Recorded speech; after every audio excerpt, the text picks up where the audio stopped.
Hello everyone and welcome to another video. Now this is the GT705. You thought the GT710 was bad, right? Well, wait until we try and get games running with this beast. This was found inside the HP Pavilion PC that we cleaned up in the last video, though ironically it offers worse performance than the integrated graphics found inside the very same system. In fact, the GT705 is no longer supported with the latest graphics drivers, but the Intel HD 4600 iGPU is.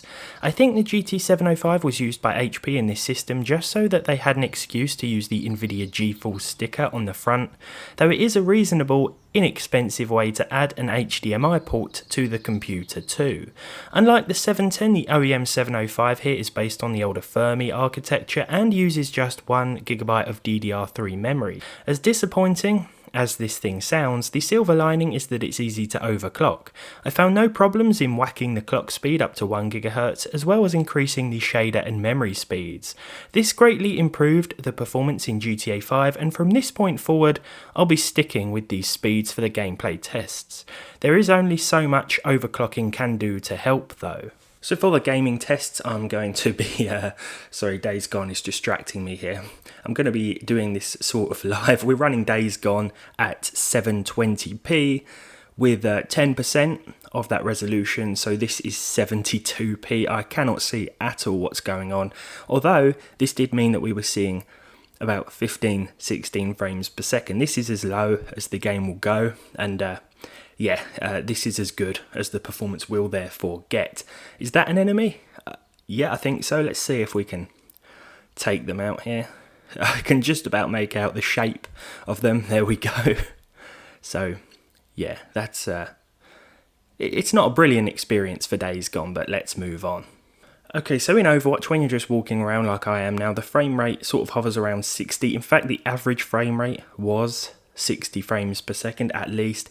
But when you start to take on other enemies, or just when you wander into different parts of the map or play on different maps, the frame rate will drop. I mean, it varies so much with Overwatch. As you can see now, we're dropping to around 40-50 frames per second. Sometimes this drops almost in an instant to 30 frames per second. So it's not a smooth experience by any means, but I was still surprised at the GT705 here in terms of that average figure. And despite the card being overclocked, the thermals aren't really any different. So Rainbow Six Siege here, 720p, 25% scaling.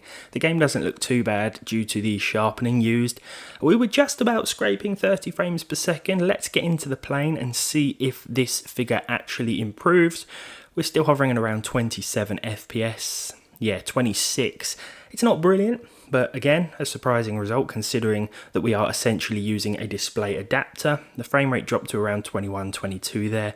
The average actually came back as around 30, which wasn't too bad. Again, this will vary depending on the map you're playing, but in all instances, you're not going to see 60 frames per second no matter what you do, to be honest, and no matter the map that you play on. That just isn't happening with the GT705. Let's sneak around the corner.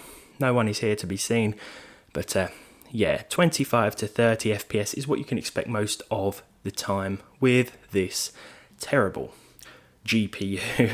Okay, so for The Witcher 3 here, I'm just lingering around Novigrad, taking a trip, or a stroll I should say, around the city. 10 to 15 frames per second was, or is, to be honest, what you can expect. This doesn't really improve outside of town areas either. It hovers around 10 to 15 frames per second most of the time. This is with the lowest settings, once again 720p. I think we can go lower in terms of resolution to about 1024 by 768, but at this point it really doesn't make a difference. The game is simply unplayable, but I think you probably knew that that was going to be the case. As you can see here, it's a bit like a PowerPoint presentation, but the game still surprisingly looks good, even with the low graphics and post-processing presets at 720p. Now, unlike Days Gone, Far Cry 5 won't quite melt your eyeballs, but it still doesn't look fantastic. Here we are with the lowest in-game resolution scaling. This is at 0.5% of 720p. yeah, 0.5% of 720p with the low preset here. Let's just take on a few of these enemies. Don't know why I'm running at them with a baseball bat. What that is going to do, I don't know. Now, we can actually make out the enemies on screen here, which is nice, but unfortunately, the game isn't what I would call playable, to be fair. Let's just see if we can take him out there. It doesn't really change. It sort of sticks at around 15 frames per second, which, again, is to be expected from this terrible card. If there's one game I can count on though to perform well, it's Fortnite. Using the performance mode API here, along with a reduction in resolution scaling. This is 30% of 1080p. I wouldn't recommend going lower than this. I'm not sure if we can actually go lower than this, because if you do, it makes enemies hard to see in the distance. With these settings, we can still make out people in the distance, so we can still see who's approaching. We can still see them to shoot them. And yeah, the performance, as you can see, sometimes shoots above 100 frames per second, which is always nice to see, though the average did come in at a bit lower than that, around about 90-95 frames per second here. Once again, the graphics card is maxing out at about 61 degrees. I'm not sure if that's not the maximum thermal temperature, because I haven't actually seen it go above that, or it's just gone to 62 as I said that, but yeah, I'm not sure if it goes much above 62 then, because I haven't really seen that happen. Let's just see if we can, let's hide behind here.